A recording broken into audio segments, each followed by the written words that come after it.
ফেসবুকে থাকা কোনো মেয়ের সাথে পরিচিত হয়ে তার প্রেমে পড়েছে কখনো? আমি পড়েছিলাম। তো চলো গল্পটা শুরু করা যাক আজকে তাকে নিয়ে, তার গল্প দিয়ে। যাই হোক, আজকে তোমার হচ্ছে ডিউটি করছিলাম। ডিউটি করার পথে আজকে শরীরটা খুবই দুর্বল, তো আজকে আমার কাছে কোনো কন্টেন্ট নেই। তো চলো আজকের কন্টেন্ট ফেসবুকে পরিচয়, সেখান থেকে হলো যা কিছু শুরু হয়েছিল 2019 সালে। তো চলো রাইড করতে করতে গল্পটা পুরো বলা যায়।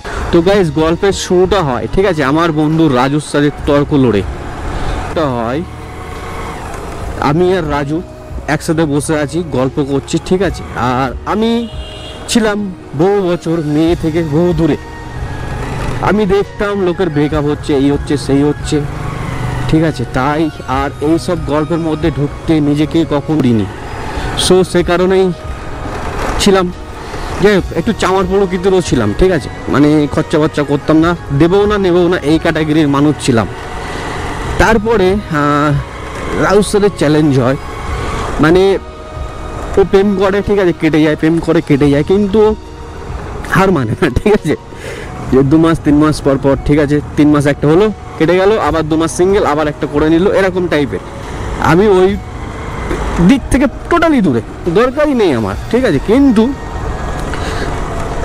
বাইরে একদম নরম জায়গায় আঘাত করে ফেলে যে তোর মধ্যে দমই নেই, তুই পারবি না এরকম প্রেম প্রেম করতে, বাগারা বাগারা, ঠিক আছে।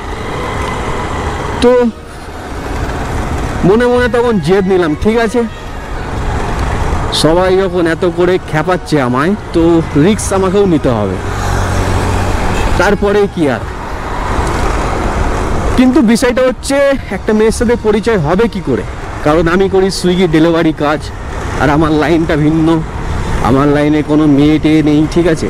তো পরিচয়টা হবে কি করে, আর বয়সটা ততদিনে হয়তো সম্ভবত 22+ হয়ে গেছিলো, 22+। তো 22+ বয়স হওয়ার কারণে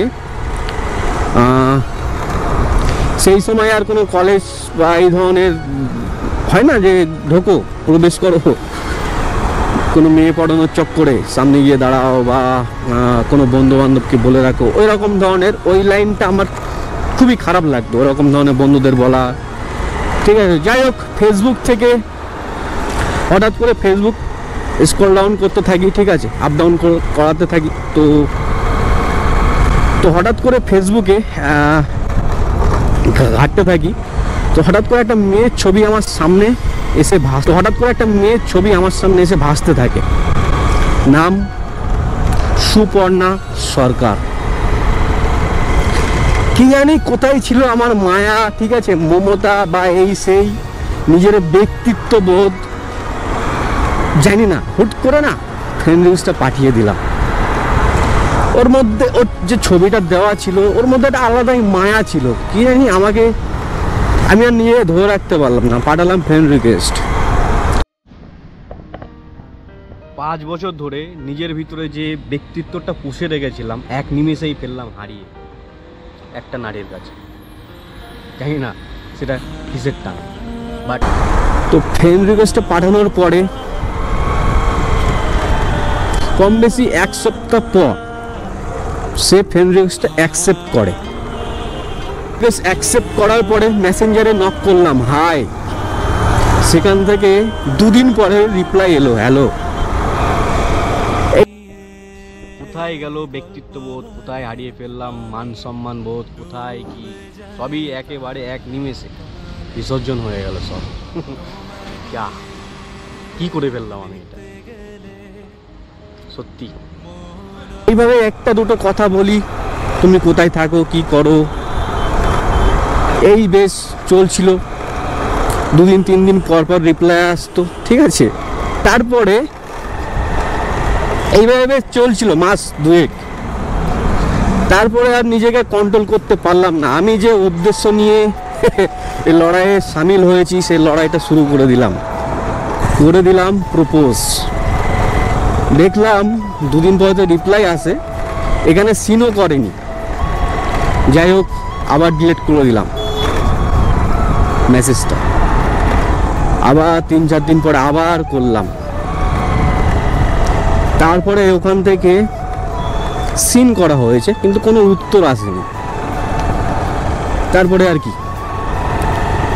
ডাইরেক্ট প্রোফাইলে গেলাম, প্রোফাইলে যাওয়ার পরে আনফ্রেন্ড করে মেসেজটা ডিলিট করে বিন্দাস।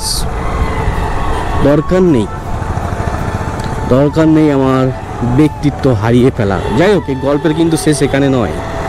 গল্প ঘাড়ে চেপেছিল একাকিত্বের বোঝা, আর বুকে জমেছিল কত আবেগ, সব এক ঝলকেই কি জানি তার মধ্যে কোথায় যে হারিয়ে গেল।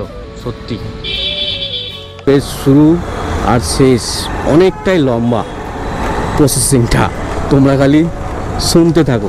এই ব্লগটা এখানেই শেষ করে দিচ্ছি। Tata, bye bye. যাক না সবাই আমার থেকে বহু দূরে, আমি থাকি না একাকিত্বের মাছ সাগরে, তবুও এই গল্পের শুরুটা এখান থেকে নয়, আরও অনেক বাকি আছে।